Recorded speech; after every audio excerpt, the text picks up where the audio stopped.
Welcome back, folks. John Boehner looks to Democrats to hold on to his speakership as his support among the GOP is dwindling. Donald Trump continues to astound the political elitists, and Queen Hillary backs the Iranian deal while turning to Hollywood to show off her humor and heart in her latest attempt to become likable. Maury, the whole Hillary situation has got me perplexed. She continues to try and make the American people like her, make the American people follow her, and no matter what she does, no matter what she says, no matter how much money she spends, she's never going to get there. She's not likable. Well, you know, there's a word called charisma, which means, it's a very broad term, but it means charm.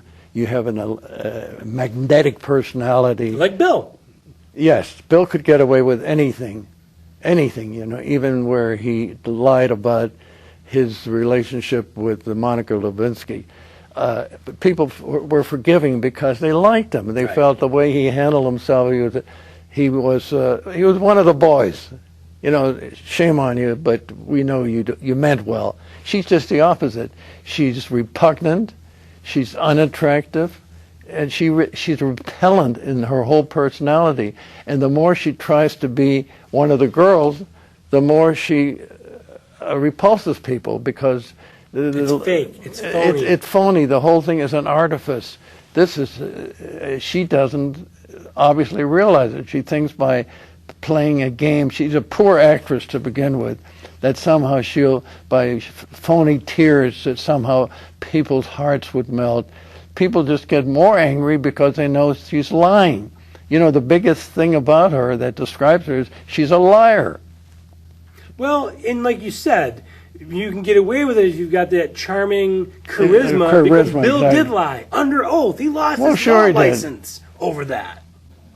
I never had sex with that woman. I mean, everybody knew he did, but the point of, well, boys will be boys. You know, that you treat people basically how you react to them as persons.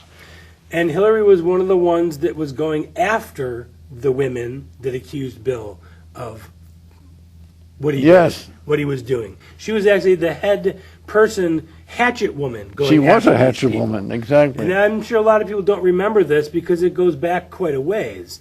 I don't know about this email thing. I don't know if that's what's going to get her, but the Democrats don't have anybody. No, they really don't. I mean, the very fact that they're desperate for Joe Biden, you know, the thing is, I know he's a fellow Syracuse graduate. That means nothing. I know, but I like to bring that up. But Joe Biden seems to be a kind of a simpleton in many ways, but he's a decent human being. There's nothing in his life that you could say he's a liar, he's a deceiver, he's just dumb. He's not the smartest guy in the world. Right. Let's put it that way. He's the type of guy that you could hang out with. Yeah. You could have a beer with. You could joke. You could watch a game with.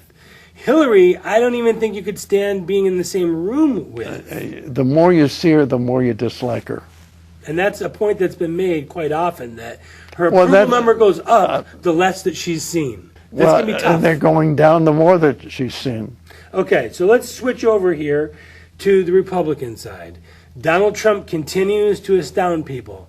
No matter what he says, no matter what he does, he's still going up in the polls. And you say, why?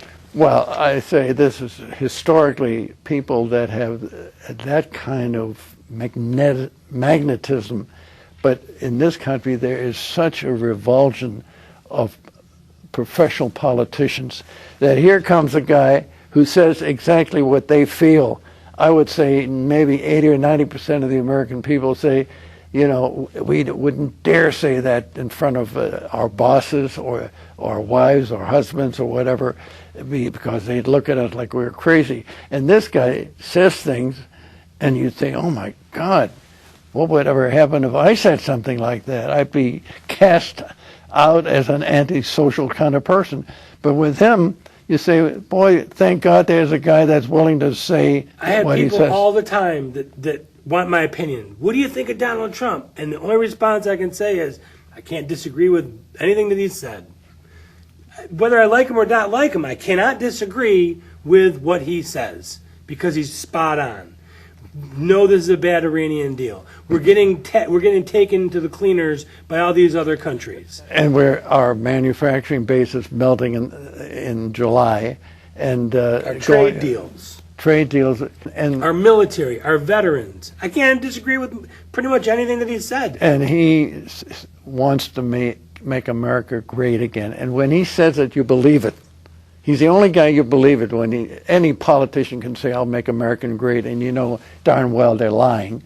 This guy will go to his grave doing everything he can to really manifest exactly what he was saying. When you made a great point in one of the prior segments that he's not beholden to anybody. That's right. He doesn't have the chamber of crony Doesn't have to. capitalism in his back pocket. He doesn't have any lobbying groups. He doesn't have to care people. And by the way, he's got a wonderful family too. He's got a daughter that's a judge. I think it's a Superior Court judge, just under the Supreme Court.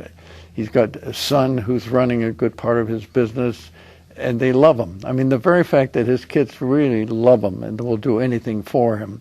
Even the 3 wives that he's had, they aren't coming out and saying no, he was they've all said good things about I him. know. To the intellectual elite, the intelligentsia, they shrink at the audacity of this man speaking the way he does. But you know something? Joe Sixpack and the average American and middle-class people say, you know something? This guy means what he says and says what he means. Right. And he's a fighter. You could tell that he's a guy that's going to get in there and He'll make things happen. The first day he's in the White House, he's going to make some changes that would absolutely shock most people. The GOP, we've talked about the leadership, how appalled and disgusted that we are with the leadership. McConnell, Boehner, McCarthy, all these guys. John Boehner does not have enough votes with the GOP because they're revolting against him. He's going to need Democrats to help him keep the speakership. That's going to tell you exactly where Boehner comes from. If he gets Democrats to vote, cross the aisle and vote for him, you say what? Oh, if he says that, then he becomes a traitor to his political party. I would think he would be more highly thought of if he gracefully bowed out after being chairman of the Congressional Democrats. And if he does that, first of all, he has no power at all because he'll be beholden to the Democrats that voted for him, and the Republicans, the majority of the Republicans will look down on him with a great amount of disdain. I think a lot of them already do, and that's why he's in the position he's in. Everything And they constantly said, well, we can't do anything until we have the House. Well, then they got the House. Well, we can't do anything until we have the Senate. Got Now the they have the Senate. Senate. Well, we can't do anything until we get the presidency. Well, they had all 3 branches in the early 2000s. And also they've been outfoxed with this deal, this Corker. You know, that was a mistake, a terrible mistake, this making this a treaty. Making it not a treaty. Making it not a treaty, right. And that was Corker that did that. That's He what would I have said. forced Obama to have 2/3 to pass this deal versus 2/3 to reject it. Exactly. That was a mistake, and I don't think it showed any meanness on his part or any maliciousness. We need to take a short break. Don't go anywhere. Our moment in history is next. What U.S. leader heavily influenced the overthrow of the Shah and the birth of the modern Islamic Republic in Iran? But first, our quote of the day. Hillary should be more concerned with a prison term than a presidential one.